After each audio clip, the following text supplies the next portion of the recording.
हम गुंजन ठाकुर अहाँ सब गोटेके नमस्कार करै छी। आइ चर्चा करब बिहारमे किछु भ्रष्ट अधिकारीके बारेमे।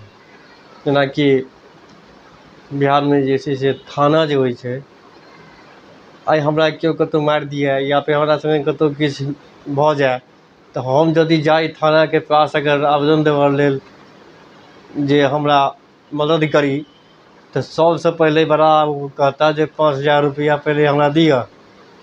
5,000 रुपैआ दिअ जहन जाइ छी ओहि जगहपर चेक करऽ लए। अब कहू जे एहि प्रकारसँ थाना पुलिस काज करै छै। दोसर,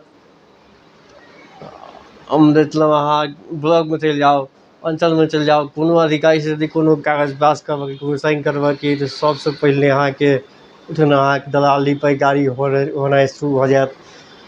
एखन वर्तमानमे PM आवास योजनावला जे एखन फाइल चलि रहल छै, ओहिवलामे एखन सबके सब जहाँ तहाँ धाँधली कऽ रहलैए, सबके सब पाइ ठगि रहलैए।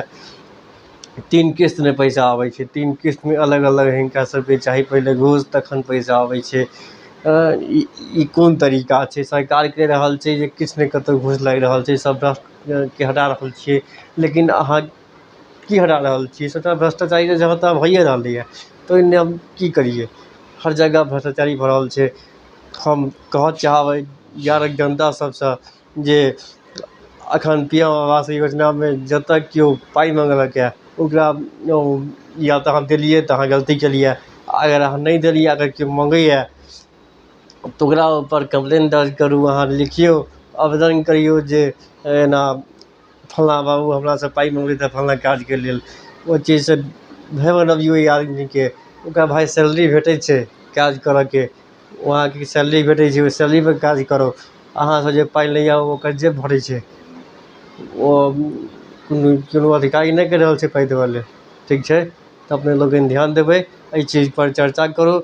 यदि केओ पाइ मँगैए, नहि केओ किछु बुझैए तऽ हमरे कहू, हमरे ओहि आदमीके नाम बताउ के पाइ मँगैए, ओहि आदमीपर हम कार्रवाई करबै। धन्यवाद।